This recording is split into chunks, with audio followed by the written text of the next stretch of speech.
बिस्मिल्लाहिर्रहमानिर्रहीम। अस्सलाम वालेकुम नाज़रीन, मेरे पास इतलात आ रही हैं इस वक्त chief justice of Pakistan justice Umar Ata Bandial के ऊपर इस वक्त भरपूर प्रेशर है। उनको भरपूर प्रेशराइज़ किया जा रहा है इस वक्त कि या तो वो फुल कोर्ट बना दें या फिर वो मुस्ताफ़ी हो जाएं। और हमने ये देखा था, मैंने कल ही आपको बताया था कि अता तारड़ साहब ने एक ट्वीट कर दिया था जिसमें उन्होंने कहा था कि आपके पास तो आपको लीगल अथॉरिटी भी नहीं है, या तो फुल कोर्ट बना दें या रिज़ाइन कर दें। और फिर हमने कुछ मीडिया पर्सनस को भी देखा, मैंने आपको बताया कि मीडिया वाले बाकायदा इस तरह के ट्वीट्स कर रहे हैं और बाकायदा एक कैंपेन स्टार्ट हो चुकी है चीफ जस्टिस ऑफ पाकिस्तान के ख़िलाफ़।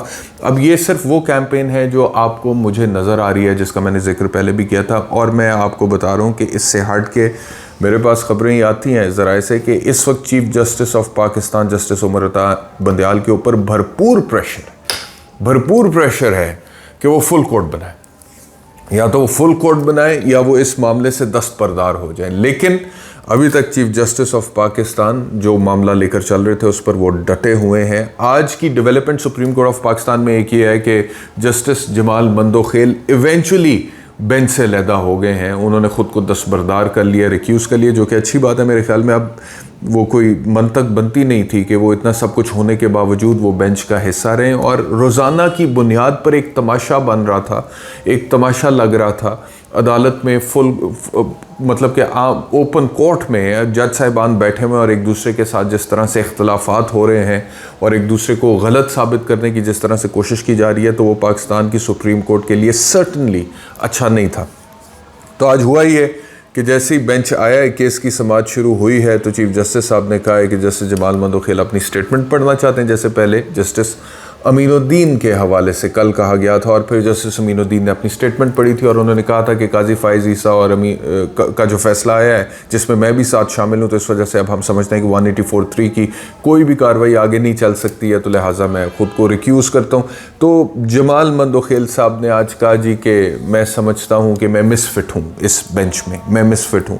फिर उन्होंने कुछ दुआएं की कि अल्लाह ताला इस इदारे पर रहम करे और इस तरह की चंद बातें उन्होंने की कि मैं मिसफिट ख़ुद को समझ रहा हूँ और मैं पहले ये कह चुका हूँ और अल्लाह ताला इस इदारे पर रहम करे। और फिर मज़ीद वो कुछ कहना चाह रहे थे, लेकिन चीफ जस्टिस ऑफ पाकिस्तान ने वहाँ पर इंटरफेयर करते हुए उन्होंने कहा कि ठीक है, काफ़ी हो गया, आप रिक्यूज़ कर जाए। तो उसके बाद वो रिक्यूज़ कर गए। अब जब जस्टिस जमाल मंदोखेल रिक्यूज़ कर गए तो फिर चीफ जस्टिस ऑफ पाकिस्तान ने ये वहाँ पर अयां किया कि अब ये 3 रुकनी बेंच ही आगे समाअत को लेकर चलेगा और फिर समाअत को आगे ले जाया गया। अच्छा, अब आज की एक और डेवलपमेंट यह है कि पीडीएम की जो 13 जमातें मुसलसल ये मुतालबा कर रही हैं कि फुल कोर्ट होना। अभी थोड़ी देर पहले मैं लॉ मिनिस्टर आज़म नज़ीर तारड़ को सुन रहा था और वो कह रहे थे कि फुल कोर्ट। लॉ मिनिस्टर ने कहा जी कि अगर फैसले 3 रुकनी बेंच करेगा तो उनका असल मायनों में इत्तलाक है, उस पर क्वेश्चन उठ जाएंगे। असल मायनों पे अदालत के अंदर से आवाज़ें उठ रही हैं, अपने घर को दुरुस्त करना भी ज़रूरी है। यानी कि अब पीडीएम तो भरपूर फ़ायदा उठाने की कोशिश करी है ना। जो तकसीम सुप्रीम कोर्ट ऑफ पाकिस्तान में हुई है उसका ज़ाहिर है कि सियासी तौर पे वो भरपूर फ़ायदा उठाने की कोशिश करी है और काफ़ी हद तक वो ज़िम्मेदार हैं उस तकसीम के। और मेरे ख़्याल में बड़ी मेहनत की है उन्होंने इस हवाले से कि किसी तरह, क्योंकि अजीब व गरीब सिचुएशन है ना कि पहले जब वो मामला आया था 3-2 से एक मेजॉरिटी वर्डिक्ट आ गया, उस पर 5 जज साहिबान ने साइन किया, जिसमें वो 2 जज साहिबान भी थे जिन्होंने बाद में कह दिया कि ये तो 4-3 है। पहले 3-2 वाले फैसले के ऊपर वो सिग्नेचर्स करें, उसके बाद मंसूर अली शाह साहब, जमाल मंदोखेल साहब एक डिटेल्ड ऑर्डर देते हैं और कहते हैं कि नहीं, ये तो 4-3 है। तो वो सामने सिचुएशन आ गई। और सबसे पहले, इससे पहले कि मंसूर अली शाह साहब कहते, इससे पहले कि जमाल मंदोखेल कहते, सबसे पहले जिस शख्स ने कहा था कि ये 4-3 है वो लॉ मिनिस्टर आज़म नज़ीर तारड़ थे।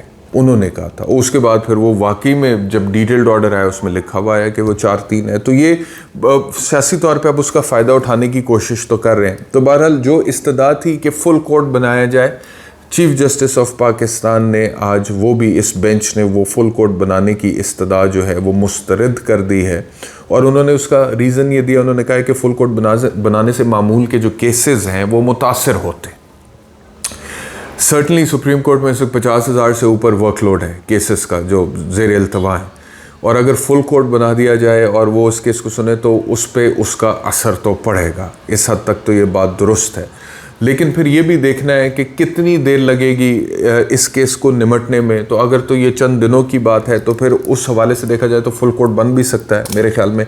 लेकिन मुझे लग ये रहा है व्यूअर्स कि चीफ जस्टिस ऑफ पाकिस्तान जानते हैं और वो ये भांप चुके हैं कि उनकी अपनी इंस्टीट्यूशन में इस वक्त इस हद तक इख्तलाफ है और इख्तलाफ राय है कि अगर वो फुल कोर्ट बनेगा तो वो एक नेक्स्ट लेवल का तमाशा मेरे ख्याल में पूरी कौम के सामने लग जाएगा। अभी ये जो बेंच था इसमें आप देखें जिस तरह से अमीरुद्दीन साहब अलहदा हुए, जिस तरह से मंसूर अली शाह साहब ने फ़ैसला सुनाया, जिस तरह से मंदोखेल साहब अलहदा हुए, जजेस रिक्यूज़ कर रहे हैं ख़ुद को, रिमार्क्स आ रहे हैं, डाइसेंटिंग है, इधर से एक रिमार्क आता है उधर से उसका रिस्पॉन्स आता है, फ़ैसले अजीब व गरीब से। ये फ़ाइज़ ईसा साहब का जो फ़ैसला और अमीनुद्दीन साहब का फ़ैसला जिसमें 2 जूनियर जज साहिबान ने कह दिया कि चीफ जस्टिस ऑफ पाकिस्तान 184(3) के तहत समात नहीं कर सकते। I mean this is fascinating for me as a lawyer कि 2 जूनियर जज साहिबान ने ये फ़ैसला सादिर कर दिया है पूरे सुप्रीम कोर्ट में, बशमूल अपने सीनियर जज साहिबान में, बशमूल चीफ जस्टिस ऑफ पाकिस्तान में जो सबसे ज़्यादा सीनियर जज है सुप्रीम कोर्ट के। आप ये केस सुन नहीं सकते। ये कभी किसी अदालत में होते हुए हमने देखा नहीं इससे पहले।